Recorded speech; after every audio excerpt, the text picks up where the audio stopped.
Imagine this. You live in a small town where everyone knows each other. There's that bartender that always serves you a drink after a hard day of work, or that charismatic woman working at the bakery store where you always go to. But all of a sudden, those people disappear one by one, without any trace. This was the reality for some in the town of Plainfield, where one of the most morbid gore stories developed in the 1940s. If you're familiar with the series Monster, they recently dropped a new season, which is now about the story of Ed Gein. Knowing they probably will not be able to tell the 100% true story because it isn't a documentary, I've decided to talk about this case with the full true story. Let's rewind to the year 1906 on the 27th of August, where Edward Theodore Gein was born in a small town of 30,000 inhabitants. This is the main character of the story. Well, not really. Rather, to understand this man's history, we need to take a look at his family, which were the ones to impact him and turn him into the cruel monster he ended up as. Firstly, his father George, an unstable alcoholic, would hop from job to job for being such a mess. Firstly being a carpenter, then a tanner, and finally a firefighter, which he left not too long after. His last job resulted in a big coincidence in the future of this story. And if you were wondering, yes, like pretty much every abusive alcoholic father, he would hit his two sons very often to the point that Edward, the main character, would end up with a constant ringing in his ear from all the hitting in the head. Following the father having left his last job, they ended up moving to a farm located in the town called Plainfield.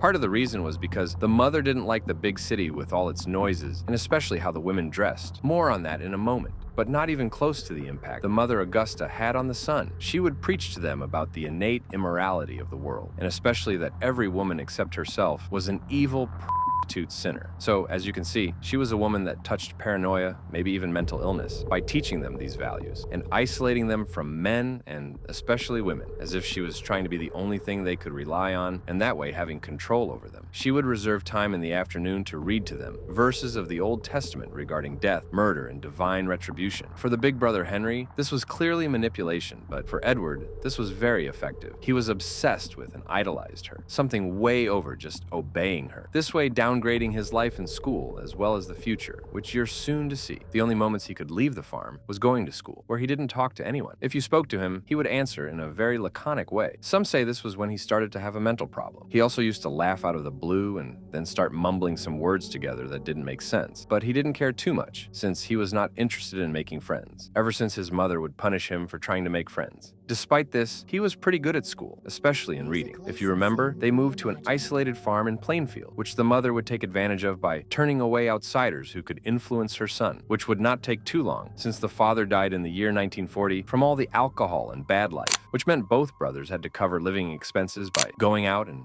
working odd jobs. While both worked as handmen, Edward, for example, frequently babysat for the neighbors, seemingly relating to kids more than adults. For constantly being outside so much, Henry fell in love with a divorced mother of two, to which he planned moving in with her. The brother Henry was not really mommy's favorite, so to say. He usually would talk ill of her in front of Edward, to which he responded with shock and hurt. Henry thought she was irrational and had often a difficult relationship with each other. This created friction with the brothers, since one idolized her to death and Henry had more self-thinking. And now, moving to the possible first time, Edward ended up killing his first victim. And not anybody, rather his own brother. In the year 1944, 4 years after the father's death, when the mother was the only authority on the farm, both brothers were burning marsh vegetation when the fire ended up getting out of control. Henry, while trying to calm the fire down, told Edward to find help. Yet, after returning, he finds his brother dead on the ground. Seemed to be an accidental death, or was it? This was the explanation of the only survivor, but there are many shady points. Firstly, they find the brother Henry far away from the fire. He didn't even seem to be burned nor injured. It is only later that the biographer Harold Schechter checked the body when she found bruises in the back of his head. Something very strange, if the official report says it was death through asphyxiation from the smoke. You could say he got that injury hitting his head when falling down, yet they found him lying face down, so he must have fallen forward. But if you ask those who studied the case of Edward Gein, there's no doubt that he killed his brother in a moment of anger, finding anything to strike him in the head. After his death, he may have gotten scared and looked for help, but when he returned,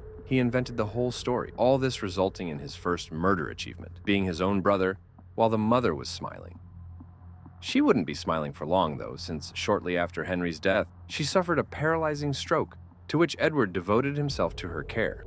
One event during this stage in Edward's life was him visiting with his mother, a man named Smith, who lived nearby to buy straw from him. When they both witnessed how Smith was beating a dog, a woman inside Smith's residence came outside who yelled at him to stop, but Smith ended up killing the dog. Augusta was extremely upset by this scene, however. What bothered her seemed not to be the brutality against the dog, but rather the presence of the woman. Augusta told Gein that the woman was not married to Smith, and so had no business being there, angrily calling her Smith's harlot. She suffered a second stroke soon after, and her health deteriorated rapidly. Augusta died on December 29, 1945, at the age of 67. Gein was devastated by his mother's death. In the words of Schechter, he had lost his only friend and one true love, and he was absolutely alone in the world, this way opening a dark era in his life where there was nobody telling him what to do. Having lost all authoritative figures is where everything was about to change. Firstly, destroying the house completely and making a complete mess, letting rats, worms, and putrefaction wander around the house, making him feel comfortable in his own chaos. Yet there is one place Edward kept pristine, which is his mother's room, kept the exact same way the moment she died. Plainfield being so small in those years, a minimum of interaction was needed. That's why Ed would be found walking around the town, and sometimes even chilling in the bar, even though he wouldn't talk really, and if he did, it was in a very laconic way. Though there was one thing he would talk about with pure fascination. He would talk for hours about the Second World War, especially all the experimentations and tortures that took place, as well as criminals or criminology, mostly the morbid gore part of it, except that no interactions at all, except smiling at women in the bar. There was a big interest for everything revolving around the macabre. In his 50s, he would start collecting books and comics like Tales from the Crypt, which is a comic series about horror and dark humor. He also looked for magazines where they talk about assassination, especially of women,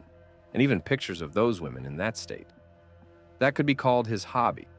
A hobby which would turn into kind of a full-time job, or at least a passion project. On the 8th of December, 1954, is where his macabre fantasies and imaginations would turn into reality, the day when his first female victim would disappear. Mary Hogan, a woman of 58 years, very different from other women in rural America, divorced and bartender of the local bar, which was considered the job of a man in those days. Well, that's why she was perfect for the job. She would talk to the men and drink with them, since she had a really masculine character, for which she would get mocked by other women of the town. Though Edward had an interest in her, he would be smiling at her and constantly glancing and looking, whilst also visiting the bar more frequently to see her. He was fascinated by that woman, possibly because that authoritative figure reminded him of his mother, thus leading to kidnapping and killing her, which, in such a small town, becomes the news of the year that someone went missing. Everyone was talking about it, but nobody would expect that shy guy who doesn't talk too much would have done such a thing, especially to a woman of such masculine figure. You know, Edward was one of those dumb murderers. That's something you will notice from now to the end of the story. So dumb, in fact, that if he was in a good mood, he would say, "Mary is in his farm." But people's reactions were either laughing it off or thinking he was just a dumb guy trying to be funny. But only if they knew the dark, gruesome things were happening back at the farm, which I will get to in a minute. But before I'm going to talk about the last victim, before he was caught. 3 years after the first victim, Bernice Warden, owner of the hardware store, also disappears. Now, when the son of Warden goes to visit his mother at the store, he finds a bloody floor. Upon closer inspection, the son found another clue to how dumb Edward was, which is why he was caught so fast. The son found the last receipt being from Edward Gein, who bought antifreeze. Now, the son, with the police, decided to follow the only trace, which at the moment was the receipt and another guy who kind of knew Edward, who said having seen Edward with bloody hands in the street, to which he answered he had just killed and butchered a deer recently, which may have made sense in the moment. The police ran to the farm, and that was where they found the most horrific scene of mutilation, which caused some officers, including the sheriff, to vomit. It was a terrible sight that probably haunted them for weeks or months. But rewinding to the moment before they got to the farm, they encountered Edward on the way, and before the sheriff even said anything, Edward said he was incriminated, which is another dumb way to mess up your plan. The sheriff, upon hearing this, decided to ask against what to see if he would actually say it. But Edward, without hesitation, replied it was because of the death of Bernice Warden, which was a fresh case that only the officers and the son knew about. So, before getting there, they already knew they were incriminating the right person.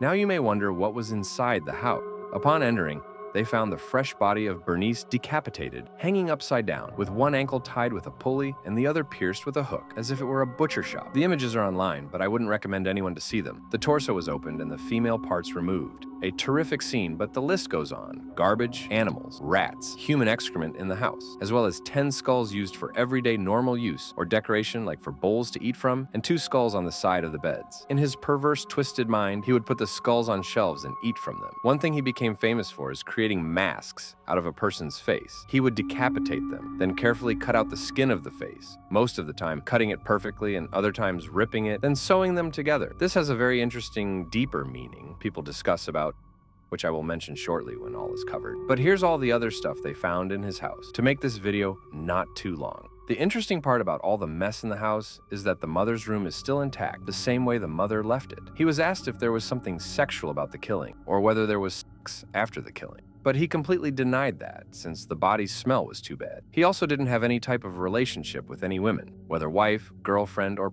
prostitute. This meant he died a virgin. His sexual instincts were so turned off by his mother that even after her death, he didn't go against her rules. During his arrest, you can see one of the only known recordings of him, since there was no interview or anything similar. But there are still many questions, like why there were more than 10 skulls or pounds of skin in his fridge and in his house, if he just killed 2. According to some, he didn't talk for 2 days until the nervous police officers attacked him, to which he finally let loose. Others say he let everything out the same night. The point is that he ended up talking and said that the other bodies he found were from the graveyard. He also confessed to trying to dig out his mother, to which he then backed out when opening the sarcophagus, where he felt scared. There was no modern assassin who would have done such madness. There was controversy since when it came to the punishment, many would obviously say life imprisonment or the death penalty, but that was not the case, since he's considered mentally ill, which means he can't be judged the same way as a mentally competent person. He was admitted to a psychiatric center for his entire life, in the Central State Hospital for the Criminally Insane. In 1974, requests for parole were immediately declined because it was obvious he would commit these crimes again the moment he got out. And finally, in the year 1984, on the 26th of July, he died at 77 of old age, specifically respiratory failure. His grave in Plainfield became a place of tourism for those who like the morbid and gore. Even though someone decided to steal his gravestone, it is visibly next to his mother's grave. Ed Gein became a full-on celebrity. His car, a Ford 49, was sold for a crazy price and was displayed in festivals as a spectacle, like as if he were a superhero.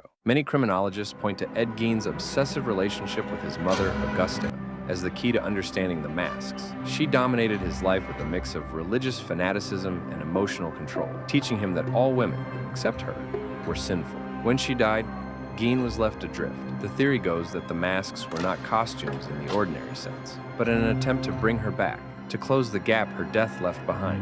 By wearing the faces of women who resembled her, he may have been trying to recreate Augusta's presence or even merge with her identity. The act of putting on those masks, in this interpretation, wasn't just a grotesque ritual. It was Gein's way of resurrecting the one person he couldn't let go.